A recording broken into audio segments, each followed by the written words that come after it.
I thought living in a nice, quiet neighborhood with a beautiful lake view would be paradise. Little did I know, my biggest nightmare would be the very people meant to keep it that way, the HOA. It all started on a Tuesday morning. I woke up to the sound of chainsaws. Not just one, but a whole crew. I rushed outside, still in my pajamas, and what I saw made my blood run cold. They were cutting down my trees, not just trimming them, but clear-cutting the beautiful, mature oaks that lined my property, the very ones that gave my backyard its shade and privacy. I ran out there, yelling for them to stop. The foreman, a smug guy with a clipboard, just smirked at me. He said the HOA ordered it. According to him, my trees were excessively consuming water from the community lake. I was stunned. First, they were my trees, on my property. Second, trees drinking water from a lake. That's what trees do. He handed me a notice, dated from a week ago, which I had never seen. It was a fine for the trees, and an order for their removal, a bill I was expected to pay. I went straight to the HOA president, Karen. That wasn't her real name, of course, but she fit the stereotype perfectly. She sat there behind her big desk, looking down her nose at me. She explained, in a condescending tone, that the lake's water level was low, and my trees were the problem. She said the HOA covenant gave them the right to manage all community resources, and that included the water in the lake, and by extension, anything affecting it. She waved her hand dismissively and said, "The decision is final. You'll receive the bill for the tree removal service." I was furious. They had trespassed, destroyed my property, and were now trying to make me pay for it. I felt helpless. But then that helplessness turned into determination. They wanted to talk about who owned what. Fine, let's talk. I knew I couldn't fight them on their own turf, playing by their ridiculous rules. I had to go bigger. I had to go back to the very beginning. My first stop was the county records office. I spent days, which turned into weeks, poring over dusty old plat maps, property deeds, and zoning documents going back 100 years. I was looking for a loophole, a mistake, anything. The HOA was formed in the 1980s when the subdivision was built.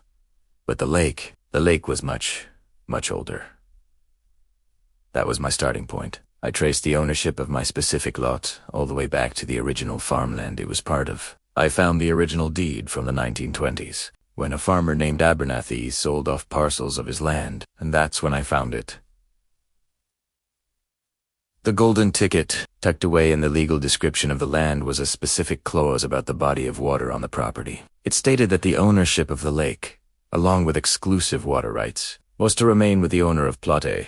My Plot N was not to be subdivided or considered a common asset in any future development. My heart was pounding. The developer who built the subdivision in the 80s had either missed this or deliberately ignored it. He had drafted the HOA covenant assuming the lake was community property, but the original deed, the one that legally superseded everything else, said otherwise.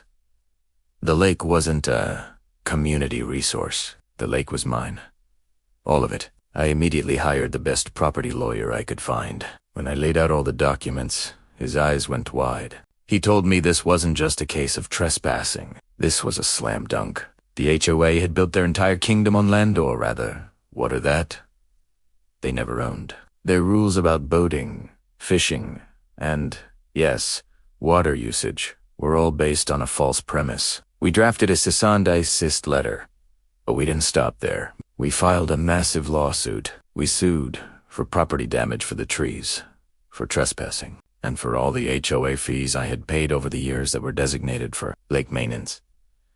But the biggest move was filing for a declaratory judgment to affirm my ownership of the lake and nullify any part of the HOA covenant that pertained to it. When Karen and the HOA board were served the papers, they laughed. Their lawyer sent back a dismissive letter, calling my claim frivolous. They thought they were untouchable.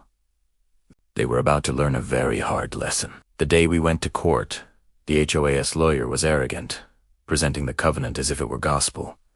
Then my lawyer stood up. He didn't just present my deed. He presented the entire history of the land. He had blown up maps and an expert witness from the county surveyor's office. He walked the judge through the chain of title, document by document, proving that the rights to that lake had been passed down from owner to owner, ending with me. The original deed was ironclad. You could have heard a pin drop. The HOA's lawyer turned pale. The judge looked over the documents, took off his glasses, and looked directly at the HOA board. He said, and I'll never forget this, "It appears you've been operating under a significant misapprehension for several decades." The judgment came down hard and fast. The court affirmed that I was the sole owner of the lake and its water. Every rule the HOA had made regarding the lake was declared null and void. They were ordered to pay for the full replacement value of the mature oak trees they cut down, which was an astronomical sum. They had to pay for my legal fees. And, in a beautiful twist of irony, the judge ordered them to refund a portion of every homeowner, as dues for all the years they had collected fees for maintaining a lake they didn't own. The fallout was epic. The massive financial judgment bankrupted the HOA. They had to levy a huge special assessment on every single homeowner just to pay the court-ordered damages. People were furious. But not at me. They were furious at the HOA board's arrogance and incompetence. Karen and her entire board were forced to resign in disgrace. The day after the judgment, I went out and bought a very large, very official-looking sign. It read, "Private property, Abernathy Lake. No trespassing." I installed it right at the edge of the water where the community dock used to be. Oh, about that dock. Since it was now on my private property, I had illegally removed the best part. The very next week, I sent a bill to the now-defunct HOAS management company. It was an invoice for unauthorized water consumption from a private lake. The amount was based on a careful calculation of the water my new trees would need for the next 50 years. They didn't have to pay it, of course. They had no money left. But sending it was the sweetest revenge I could have ever imagined. They cut down my trees for water. Now, I own the lake, and they have nothing. Thanks for sticking with my story. It just goes to show you should always do your research and never, ever let a bully HOA push you around. If you liked this video, make sure to hit that subscribe button for more tales of sweet justice. See you next time.